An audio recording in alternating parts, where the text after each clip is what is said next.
Hello बच्चों, नमस्कार। स्वागत है आपका सक्सेस इन हिंदी एकेडमी में। देखिए बच्चों, हमने साहित्य की शुरुआत कर रखी है, जिसमें हमने आदिकाल को संपूर्ण पढ़ लिया है, भक्ति काल को भी संपूर्ण पढ़ लिया है। और अब आपके मन में ये सवाल होगा कि ये किस परीक्षा में पूछा जाएगा, यानी हिंदी साहित्य की मैं बात कर रही हूँ यहाँ। तो ये किसी भी राज्य या कि केंद्र की परीक्षा हो, चाहे टीजीटी, पीजीटी, नेट, जिसमें हिंदी साहित्य आता हो, तो ये वीडियो सभी के लिए महत्वपूर्ण रहने वाली है। और आपकी जानकारी के लिए मैं बता दूं, अगर आप पहली बार चैनल पर आए हैं तो हम संपूर्ण कोर्स कर रहे हैं हिंदी का, जिसमें हिंदी साहित्य प्लस में हिंदी व्याकरण प्लस एनसीईआरटी, और ये सभी हम निःशुल्क कर रहे हैं। इसके साथ ही आप टेलीग्राम ग्रुप से भी अवश्य जुड़े। टेलीग्राम ग्रुप का भी लिंक बिल्कुल निःशुल्क है। जब आप चैनल के अबाउट में जाओगे तो आपको टेलीग्राम का लिंक मिल जाएगा, वहाँ से आप टेलीग्राम का लिंक ज्वाइन कर सकते हो। ये भी बिल्कुल निःशुल्क है। तो इसी तरह से जैसे ही हमारा साहित्य संपूर्ण होता है, इसके बाद हम एनसीईआरटी पढ़ेंगे और हिंदी व्याकरण पढ़ेंगे। अब कुछ बच्चे ये कह रहे थे कि मैम गत वर्षों के आए हुए प्रश्न करवा दो। जिसको गत वर्षों के आए हुए प्रश्न करने हैं वो मैंने काफ़ी करवा रखे हैं। आप चैनल के प्लेलिस्ट में जाओगे तो आपको गत वर्षों के पेपर मिल जाएंगे। इसके साथ ही मैंने 60% कोर्स, लगभग बोल रही हूँ, संपूर्ण नहीं कहूँगी, लगभग 60% कोर्स पीजीटी का, एनसीईआरटी का करवा दिया है। तो वो भी प्लेलिस्ट में आपको मिल जाएगा। और मैंने टेलीग्राम पर ये जो भी पेपर हुए हैं गत वर्षों के, वो टेलीग्राम पर डाल दिए, वहाँ से भी आप इसको देख सकते हैं। और कुछ वीडियो मैंने हिंदी व्याकरण की भी प्लेलिस्ट में डाली हुई है, वो भी आप देख सकते हैं, किसी को वो देखनी है। इसके साथ ही अगर आप मेरे शुरू से लेकर अंत तक मेरे साथ जुड़े रहे तो आपका संपूर्ण कोर्स उचित समय पर और कंप्लीट करवा दूंगी। अब हम आगे बढ़ते हैं, यानी हम प्रतिदिन लगभग माफ़ कीजिए, प्रतिदिन हम 70 प्रश्न पढ़ रहे हैं और 140 प्रश्न हमने रीतिकाल के पढ़ लिए हैं। अब हम 41वें प्रश्न की तरफ बढ़ रहे हैं, यानी 141वें प्रश्न की तरफ।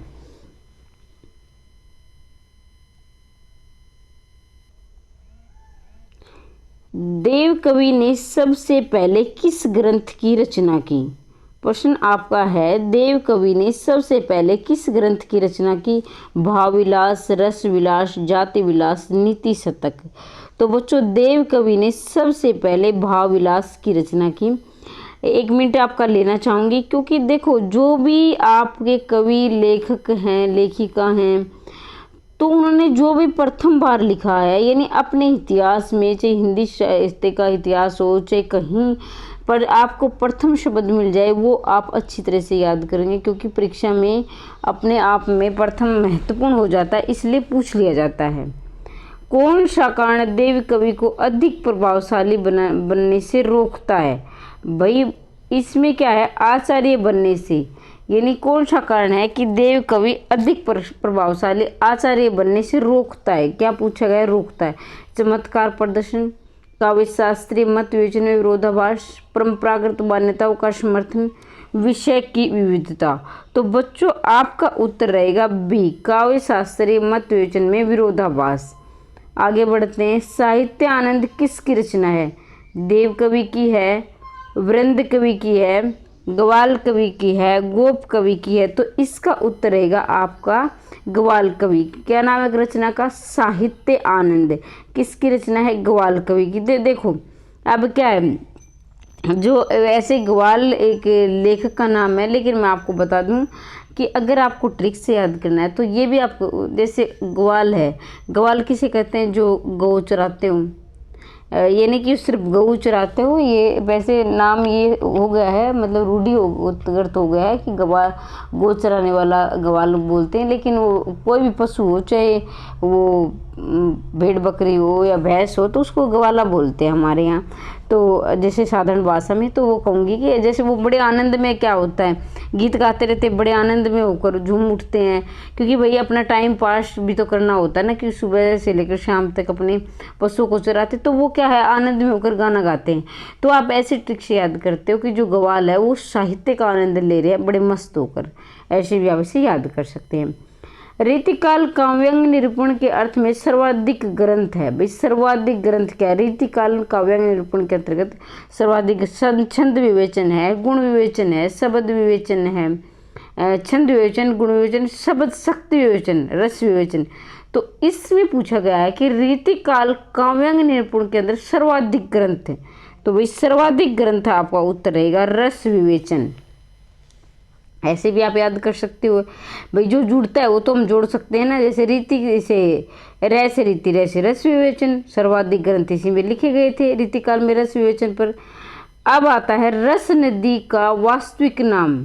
इसको आप IMP लगा सकते हैं, बहुत महत्वपूर्ण प्रश्न है, बार बार परीक्षा में आया हुआ है और पूछा जाता है। रस निधि का वास्तविक नाम है पृथ्वी सिंह।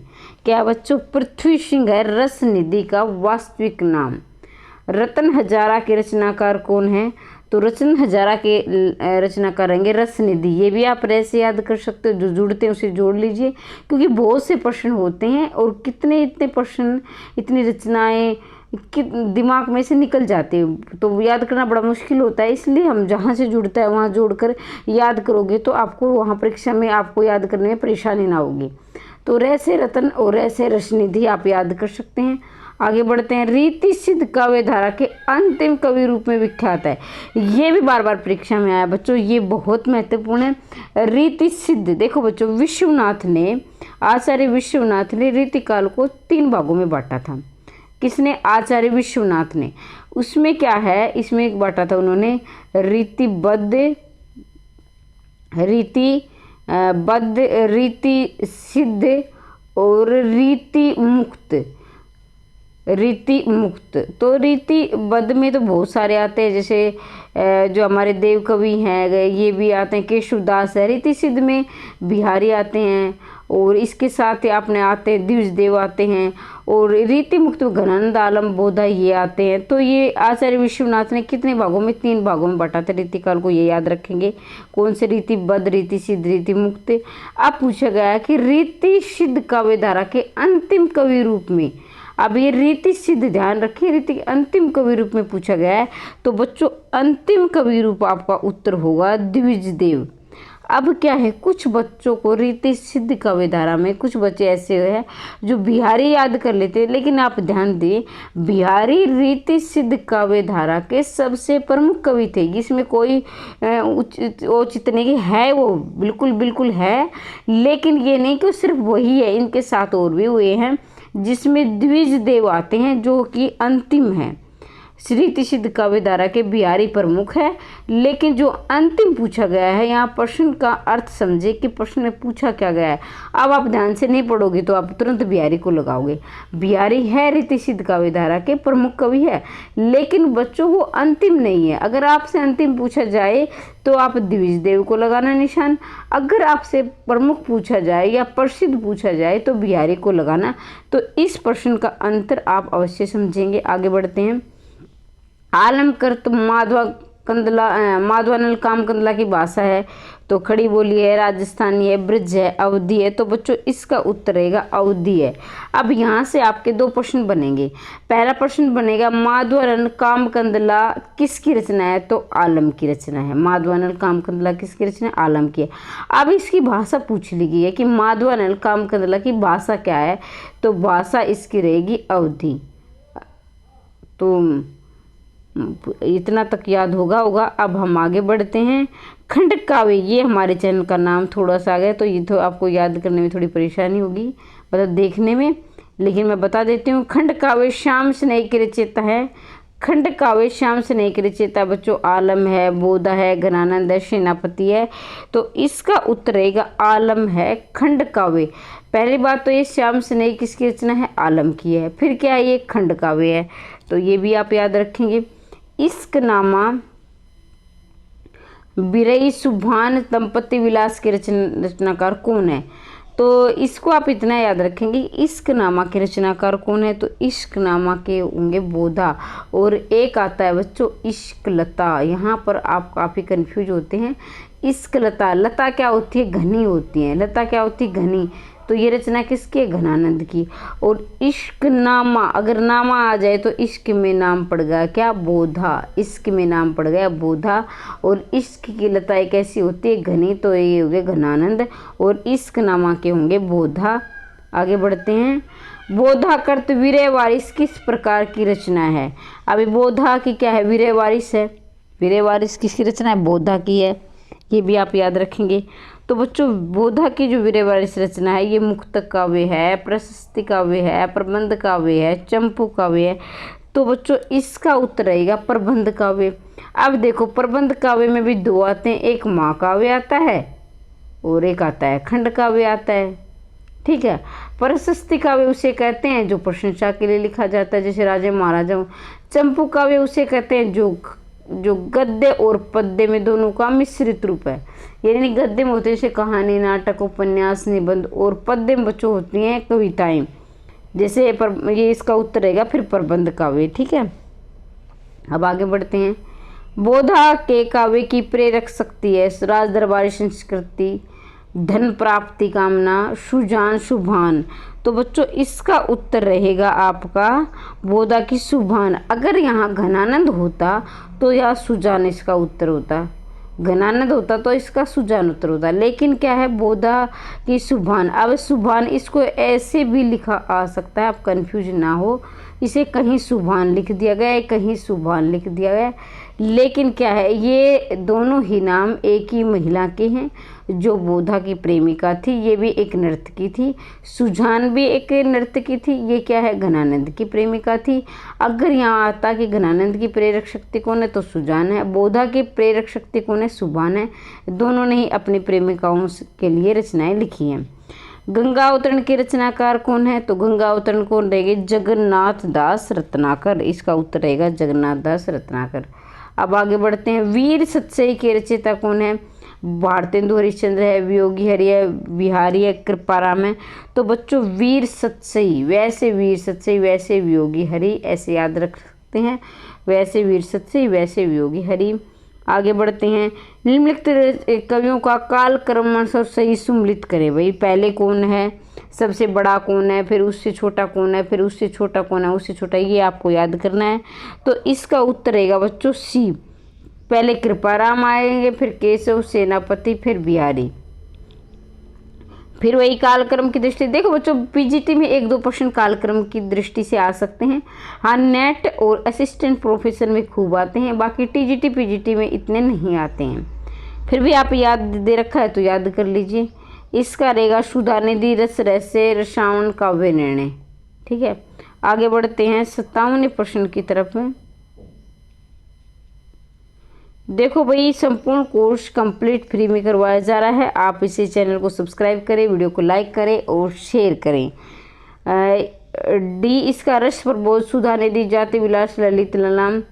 अब आगे बढ़ते हैं भाई। ये मैंने पहले निशान लगा रखा था जब मैंने तैयारी की थी, तो ये आप देख सकते हैं। वैसे आप मैंने ये मिटाना, मतलब वैसे मैंने काफ़ी मिटा दिए लेकिन ये नहीं मिटा। केशवदास रसिक प्रिया की रचना, मतीराम ललित ललाम, भूषण शिवा बावनी और देव कवि भावविलास। अब देखो यहाँ आप देखिए भावविलास भूषण की प्रथम रचना है। भावविलास क्या है? माफ़ कीजिए, भावविलास देव की। देव की क्या है? भावविलास प्रथम रचना है। रसिक प्रिया क्या है? केशव की। प्रिया ज़्यादातर आते हैं ना, जैसे रसिक प्रिया, कवि प्रिया, तो ये प्रिया केशव की रचनाओं में लगते हैं। ये आप ट्रिक से याद कर सकते हैं। मति ललाम ललित ललाम, यहाँ से मैं लास्ट में आ रहा है या मैं शुरू में आ रहा है, ऐसे भी याद कर सकते हैं। भूषण क्या है? अपने जो इनके आश्रय दाता में रहते थे, यानी जो इन राज दरबार में रहते हैं, ये शिवाजी और छत्रसाल के, इन्होंने छत्रसाल दशक जैसे उनकी प्रशंसा में एक रचना और याद कर सकते हैं। छत्रसाल दशक ये किसकी है? भूषण की। शिवा बावनी इसने शिवाजी की प्रशंसा पर लिखा है। इस प्रकार से देव भावविलास की प्रथम रचना है। तो इसका ये बी आएगा। आगे बढ़ते हैं। वीर सतसई और बिहारी रत्नाकर, लाल चंद्रिका, बिहारी सवैया, ये भाई मिलान करना है आपको।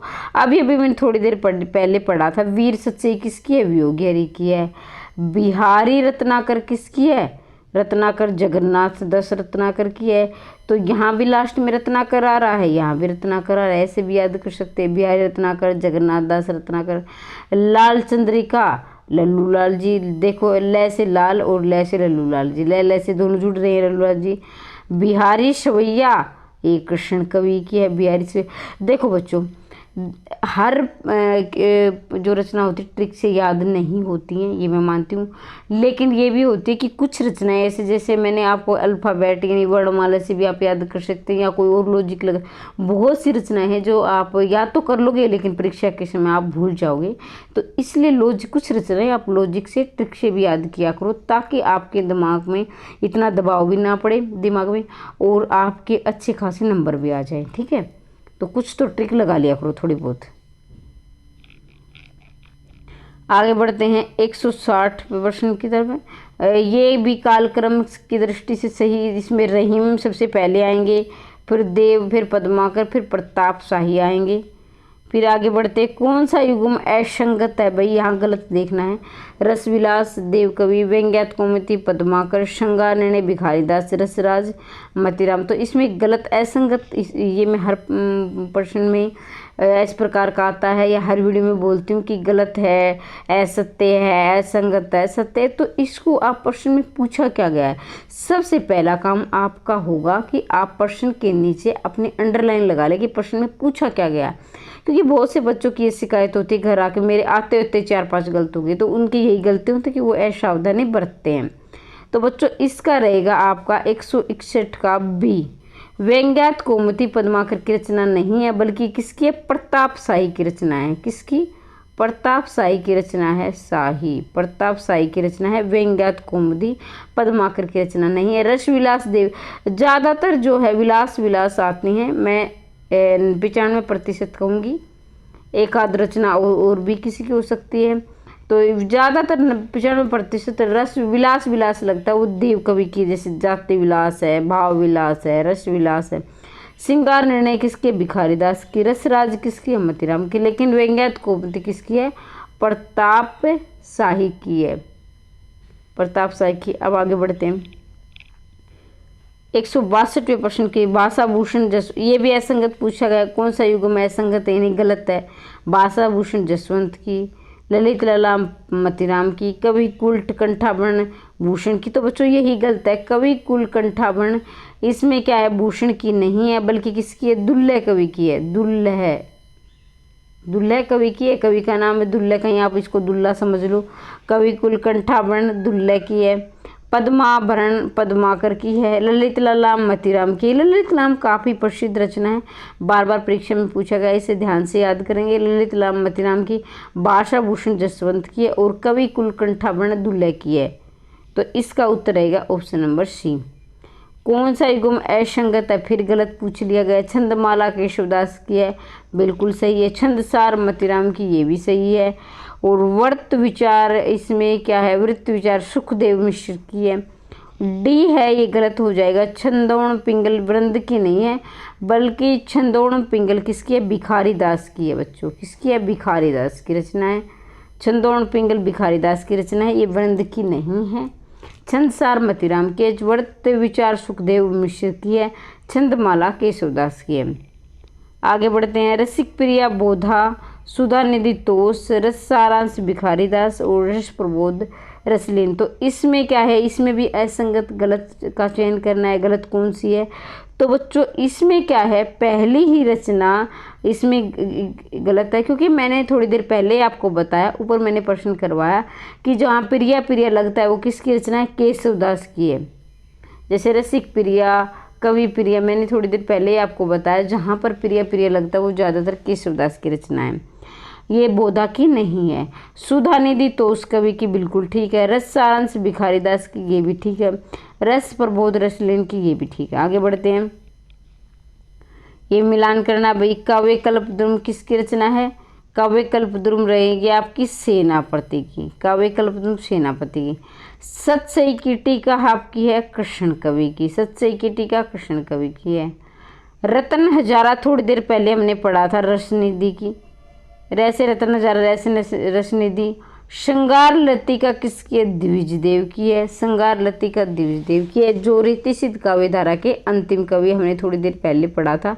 काव्य कल्पद्रुम सेनापति की, सतसई टीका कृष्ण कवि की, रतन हजारा रसनिधि की, श्रृंगार लतिका द्विज देव की। तो इस प्रकार से बच्चों आप ये इसका ऑप्शन नंबर ए सही हो जाएगा। आगे बढ़ते हैं। राधिका कन्याई सुमरिन को बहानू, कुंदन को रंग फीको लगे, दारा की न दोरी दारी ने खुजबे, बैनन में बागन बगरियो बसंत। तो बच्चों ये रहेंगी आपकी 166 का प्रश्न आपका रहेगा। ये आपका ए से मिलेगा। ए का रहेगा भिखारी दास, राधा कन्याई सुमरिन को बहानो भिखारी दास, कुंदन को रंग फीको लागे, थोड़ा सा मैं ऊपर कर लेती हूँ, कुंदन को रंग फीको लगे, ये आपकी रहेंगी किसकी? मतीराम की रहेंगी कुंदन को, और कन्याई ये भिखारी दास की रहेंगी। इसके साथ ही दारा की न दोरी रारी खुजबे की, ये आपकी रहेंगी भूषण की, और बनन ने बागन बगरियो बसंत, ये आपकी रहेंगी सेनापति की, ये सेनापति की। ठीक है, तो इस प्रकार से जो राधा कन्याई सुमरिन को भानो भिखारी दास, कुंदन को रंग फीको लागे मतीराम, दारा की न दो रारी ने खूबे ये भिखारी दास, और बनन में बागन बगरियो ये रहेंगे आपके सेनापति। तो इस प्रकार से आप इसका मिलान कर लेंगे। अब बढ़ते हैं 167 प्रश्न की तरफ।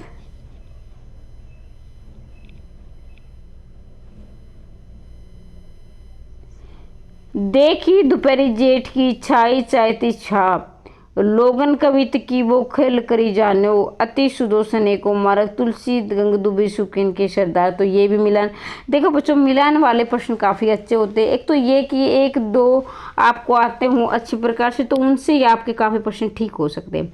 और दूसरे क्या है कि इसको याद करते हो ना तो 4-5 प्रश्न आपके तैयार हो जाते हैं। तो कई बच्चों को लगता है ना कि मुश्किल है, तो ये आपके लिए आसान है और ये आपको नंबर दिलाने का काम भी करते हैं।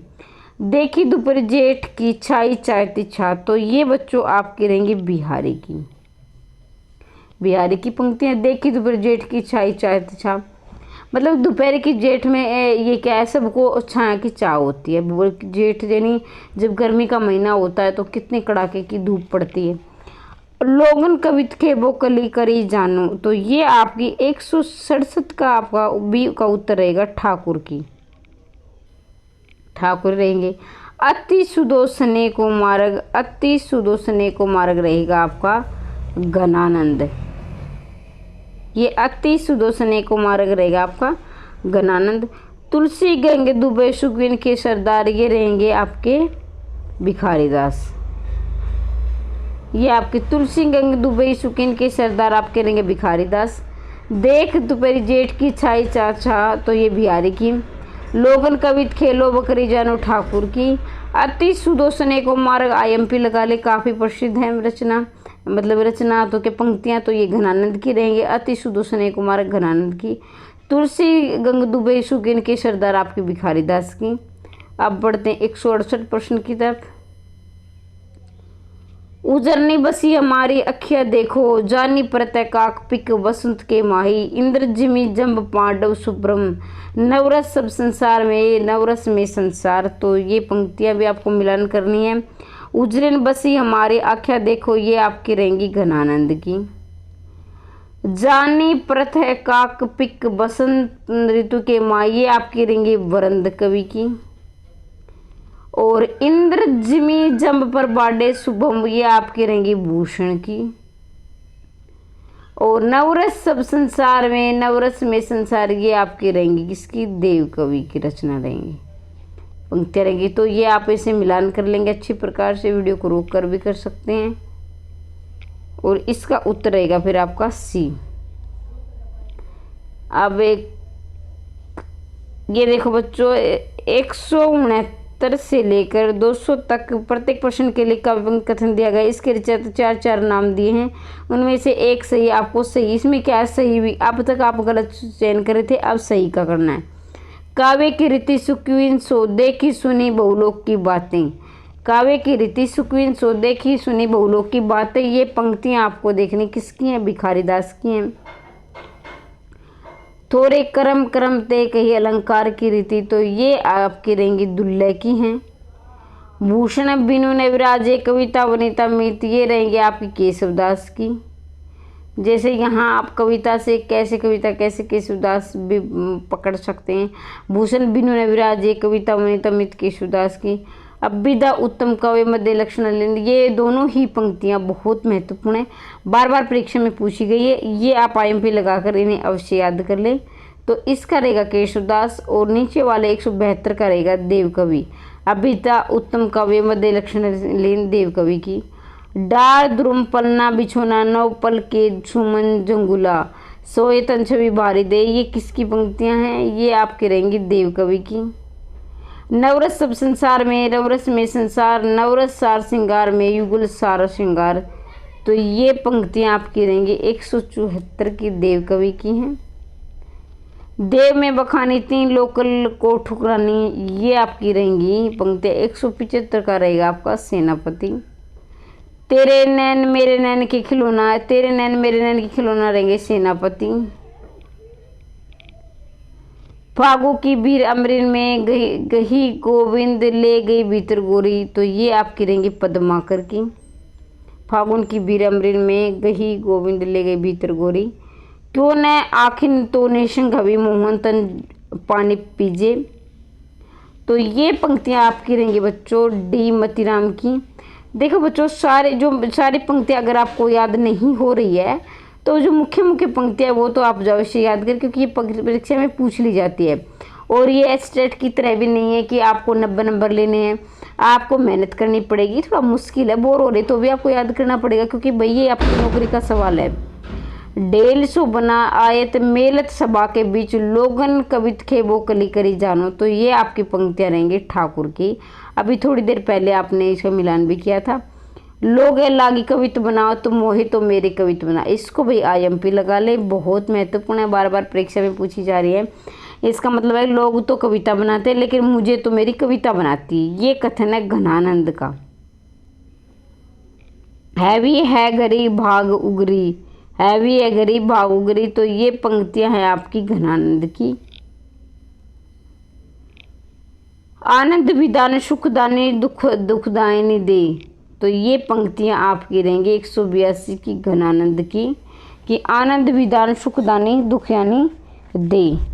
आगे बढ़ते हैं। अब यहाँ साचे चली तज आपनो झिझक कपटी जे निशांक नहीं, यहाँ साँच चले तज आपन पो, इन्होंने झिझके कपटी जे निशांक नहीं, तो ये पंक्तियाँ आपकी रहेंगी घनानंद की। उन्होंने कहा है कि जो प्रेम करता है उसके क्या है, उसे कपट से प्रेम नहीं चलता, उसे अपने आप को न्योछावर करना पड़ता है प्रेम के प्रति, और एक जो है ना कांटे की धार पर चलना, या कपट का कोई स्थान नहीं है, ये घनानंद ने प्रेम के लिए बोला है।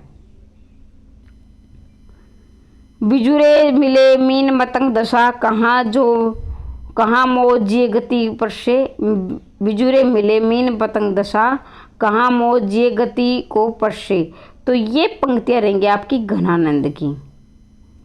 देह देने रहे सुधि गे की, भूली उन्हें को नाम न लीजिए, 185 ये घनानंद की। भाई घनानंद की काफ़ी पंक्तियाँ आ रही हैं, इसे आप याद करें, ये आप IMP लगा लें, ये जरूर याद करें, मैं IMP बोलूँ वो जरूर याद करें।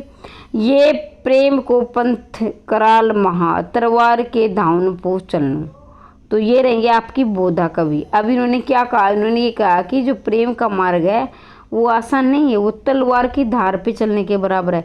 अब आपने देखा होगा, मान लीजिए ऐसी तलवार होती तो इसकी धार कितनी मतलब कि सुई के नोक से भी ज़्यादा पतली होती है, तो इस पर चलना मतलब इस पर सावधानी या सेफ से चलना मुश्किल है, क्योंकि इस पर चलेगा जो इंसान तो वो कटेगा, जाहिर सी बात है कटेगा। तो वही बात है कि जो प्रेम के मार्ग पर चलता है वो आसान मार्ग नहीं है, वो बड़ा कठिन मार्ग है, उसे अपने आप को न्यौछावर करना पड़ता है। ये बोधा ने कहा कि प्रेम कथ कराल माई, ये आसान मार्ग नहीं है, ये तलवार की धार पे चलने के बराबर है। तो ये बोधा की रचना है, ये मतलब पंक्तियां हैं।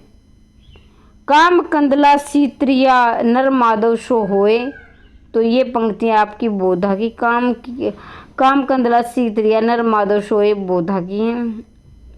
भाषा प्रवीण सुछंद सदा रहे सो गंजी कविते बखान, तो ये पंक्तियां आपकी रहेंगी ब्रजनाथ की।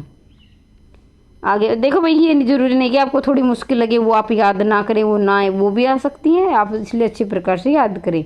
सिवा जो न वो सुने तो कौन सब की, सिवा जो न वो सुन सब की, तो ये पंक्तियां रहेंगी आपकी भूषण की। नहीं पराग नहीं मधुर मधु नहीं विकास ही काल, अली कली शो बंदो आगे कौन अवाल।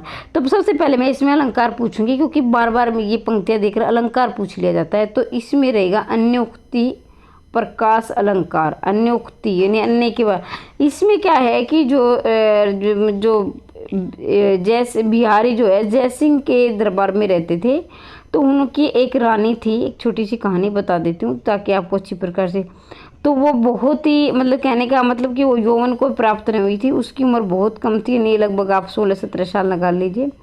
तो राजा राजा की उम्र ज़्यादा थी, कि उस समय राजा रानियाँ बहुत सी रानियाँ रखते थे, बहुत ज़्यादा विवाह करते थे, पता नहीं कितनी कितनी रानियाँ रखते थे। तो जो उनकी रानी थी, नई रानी थी, तो उसकी उम्र कम थी और राजा बिल्कुल अपने राज दरबार से कट गए थे, अपने ज़्यादातर समय अपनी रानी के साथ ही बिताते थे। तो इस समय बिहारी को ये लगा कि जो राजा तो बिल्कुल खोए हुए हैं और राज दरबार का क्या होगा।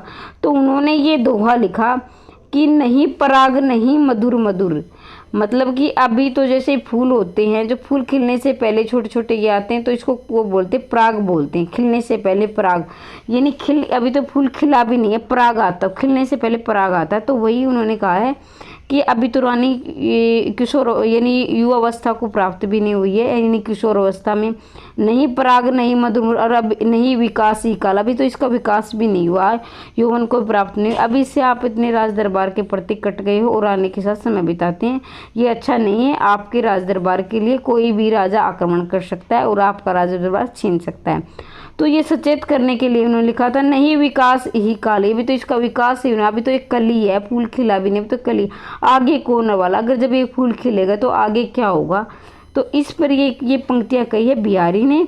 और कहा जाता है कि ये पंक्तियां जो उन्होंने लिखी तो राजा काफ़ी प्रभावित हुए, एक तरह से उन्होंने राजा को चेतावनी दी थी। तो उन्होंने क्या है, उनको बहुत सारी स्वर्ण मुद्राएं देकर इन्हें सम्मानित किया था। इस दोहे पर कहा जाता है गुरु कहो राम भजन निको मोही लागत राज डगर सो, गुरु कहो राम भजन निको मोही लागत राज डगर सो। तो ये पंक्तियां रहेंगी बच्चों ब्रजनाथ की।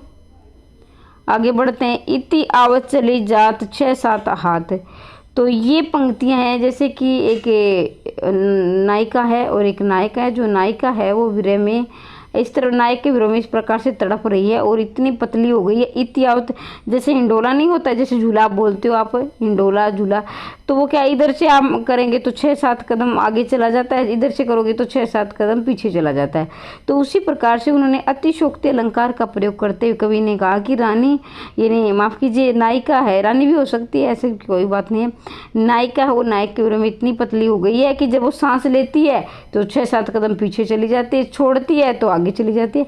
तो इस प्रकार से ये अतिशोक्ति, भाई कोई कितना भी पतला हो जाए तो ये थोड़ी ना कि वो सांस लेगा तो 6-7 कदम पीछे चला जाएगा, छोड़ेगा तो 6-7 कदम आगे चला जाएगा, तो इतना भी। तो ये एक अतिशोक्ति अलंकार भी अगर अलंकार आप याद करना चाहें तो। और ये पंक्तियाँ फिर किसकी है, ये भी बिहारी की है, क्योंकि ये दो लाइनें छोटी छोटी पंक्तियाँ ज़्यादातर बिहारी ही लिखते थे। रस भाव के वश और कविता शब्दार्थ के, रस भाव के वश और कविता शब्दार्थ के, तो ये बच्चों है देव कवि की हैं। देखो बच्चों, अगर आपको वीडियो पसंद आ रही है तो वीडियो को लाइक कर देना और आप पहली बार चैनल पर आए तो सब्सक्राइब कर लेना। हम कंप्लीट कोर्स निःशुल्क पढ़ रहे हैं। शब्दार्थ का सारा काव्य और काव्य का सारा रस है, तो ये है बच्चों आपकी रहेंगी देव कवि। शब्दार्थ का सार काव्य और काव्य का सार रस है। रीति काल का सम्यक परिवर्तन केशवदास द्वारा भक्ति काल में ही हो गया था। रीति काल, अब देखो रीति काल के प्रवर्तक किसे माना जाता है, केशवदास को। लेकिन ध्यान दीजिए डॉक्टर नगेंद्र ने इसे माना है केशवदास को, वास्तविक भी आपका केशवदास ही आएगा रीतिकाल के प्रवर्तक। लेकिन अगर आपसे पूछ लिया जाए कि आचार्य रामचंद्र शुक्ल के अनुसार रीतिकाल का प्रवर्तक कौन है, तो ये आपका रहेगा चिंतामणि। चिंतामणि आचार्य रामचंद्र शुक्ल के अनुसार रीतिकाल का प्रवर्तक रहेगा। लेकिन कुछ बच्चों को बड़ी काफ़ी भूल होती है कि जो आचार्य रामचंद्र शुक्ल ने कह दिया वही ठीक है और सब गलत है। लेकिन बच्चों ध्यान दीजिए, उन्होंने आचार्य रामचंद्र शुक्ल ने चिंतामणि को रीतिकाल का प्रवर्तक कहा है, लेकिन ये वास्तविक रूप से नहीं आएगा। वास्तविक रूप में आपका आएगा, वास्तविक रूप में रीतिकाल का प्रवर्तक आएगा केशवदास, और वास्तविक में भी केशवदास आएगा। इसके साथ ही डॉक्टर नगेंद्र और भगीरथ मिश्र ने भी रीतिकाल का प्रवर्तक केशवदास को माना है। तो इस प्रश्न का अंतर आप अवश्य समझेंगे। तो ये इसका उत्तर रहेगा 195 का आपका उत्तर रहेगा ए विश्वनाथ है। विश्वनाथ ने बोला है ये कथन। आगे बढ़ते हैं। काव्य परंपरा को न मानने वाला काव्य अंधा है। काव्य परंपरा को न मानने वाला काव्य अंधा है। शब्द प्रयोग में औचित्य प्रयोग न मानने वाला काव्य क्या है? बधिर। बधिर मतलब होता है गूंगा। छंद दोष से युक्त काव्य पंगु। पंगु मतलब कुछ भी अपने एक्टिविटी यानी क्रियाकलाप ना करें, एक तरह से जो आगे बोले वही स्वीकार कर ले। और अलंकार रहित काव्य क्या है? नगन है। अर्थ रहित काव्य क्या है? मृतुल्य है, मने मरने के समान है। तो ये पंक्तियाँ किसने कही है? काव्य परंपरा को न मानने का वाला काव्य क्या अंदर। अब आप देखें, मैं प्रश्न में उत्तर बाद में बताऊंगी, पहले आप खुद से सोचें कि इस प्रकार से कौन बोल सकता है। फिर आप अगर आपका गलत हुआ तो मैं भी बताऊंगी कि इस प्रकार से आप कैसे ट्रिक से भी याद कर सकते थे। काव्य परंपरा को न मानने वाला काव्य क्या है? अंधा है। शब्द प्रयोग में औचित्य को न मानने का वाला काव्य क्या है? बधिर है। छंद दोष से युक्त काव्य क्या है? पंगु है। अलंकार रहित काव्य क्या है? नगन है। और अर्थ रहित काव्य क्या है? तुल्य है। अब आपके आप सामने 4 ऑप्शन है, बच्चन सिंह, केशवदास, बिहारी, आलम। तो बच्चों इसका उत्तर रहेगा आपका केशवदास। अब देखो इस ट्रिक कैसे याद, अगर आपको ये प्रश्न नहीं भी आता था तो भी आप ठीक कर सकते थे। कैसे? हमने कहा है कि जो कठिन काव्य का प्रेत, प्रश्न एक बनता है, इसके साथ एक प्रश्न, एक नहीं 2-3 प्रश्न बताऊंगी। कठिन काव्य का प्रेत किसे कहा जाता है? कठिन काव्य का प्रेत, तो इसका उत्तर रहेगा केशवदास। यानी जो कठिन जो रचनाएं लिखी हो केशवदास ने, कविताएं। इसके साथ ही कठिन गद्य का प्रेत आ जाए आगे, कठिन गद्य का प्रेत आगे आएगा। और ये किसी ने कहा है? आचार्य रामचंद्र शुक्ल ने, दोनों को। कठिन काव्य का प्रेत केशवदास, कठिन गद्य का प्रेत आगे। अब आप ध्यान देंगे भाई, जो केशव की रचनाएं कहते हैं कि आम इंसान को नहीं समझ सकता था, आम इंसान के समझ में नहीं आती, जो अच्छा खासा पढ़ा लिखा था वही केशव की रचनाओं का मतलब आनंद ले पाता था, क्योंकि इनकी भाषा इतनी क्लिष्ट थी, इतनी मतलब कठिन थी, जिसमें रचनाएं में जिसमें छंद होते थे, अलंकार, रस। तो उन्होंने क्या अपने आप को इतना आचार्य आपको मतलब चमत्कार दिखाया, इतना आचार्य अपने आप को, मतलब एक तरह से देखा जाए साधारण भाषा, अपने आप को ज्ञानवान दिखाया कि मैं ही सब कुछ जानता हूँ। तो जो भी अपना ज्ञान था अपनी रचनाओं में इन्होंने बिखेर दिया। तो इस प्रकार कौन बोलेगा? केशवदास बोलेंगे, जब वो इतना कठिन लिख रहा है, भाई आम इंसान की समझ से बाहर है कि कठिन काव्य को ना माने वो अंधा है, काव्य पर और रस को ना माने, छंद को ना माने, अलंकार को ना माने, और सभी की इन सब की ये सारी चीज़ें किसकी रचनाओं में? केशवदास की रचना में। ऐसे भी आप इसे याद कर सकते थे, या बगैर आप याद किए भी इसे ठीक कर सकते थे, अगर आपने केशवदास के बारे में ध्यान से पढ़ा है तो। मेरी जानकारी में बिहारी जैसी रचनाएं यूरोप में किसी भाषा में नहीं है। अब देखो भाई, ये सारे क्या है? विदेशी हैं। मेरी जानकारी में बिहारी जैसी यूरोप रचनाएं किसी भाषा में नहीं मिलती। भाई जो जानकारी इन्होंने कही, देखो आप ये कितना मतलब रस लेते थे हमारे साहित्य में, हमारे देश के साहित्य में, कि विदेशी भी पढ़ते थे, और हम क्या हम तैयारी के लिए कट रहे हैं कि हमसे याद नहीं हो रहा है। तो बच्चों इसका उत्तर रहेगा डॉक्टर गिरियसन ने। तो यहाँ हमारा रीतिकाल बच्चों संपूर्ण होता है। इसके बाद हम अगला टॉपिक पढ़ेंगे, और जिसने आदिकाल, भक्तिकाल, रीतिकाल इनकी वीडियो नहीं देखी वो देख सकता है, ठीक है। और एनसीईआरटी का सिलेबस भी मैंने करवा रखा है, एनसीईआरटी भी जिसको पहले करनी है वो देख सकता है। इसके साथ व्याकरण की वीडियो भी आपको प्लेलिस्ट में मिलेगी। अगर आप पहली बार चैनल पर आएँ तो सब्सक्राइब कर दें, वीडियो को लाइक कर दें, क्योंकि संपूर्ण कोर्स आपको निःशुल्क मिल रहा है, ठीक है। टेलीग्राम ग्रुप से भी अवश्य जुड़ा करो, टेलीग्राम ग्रुप से आप नहीं जुड़ रहे वो भी निःशुल्क है। और फिर मिलते हैं नेक्स्ट वीडियो में। धन्यवाद।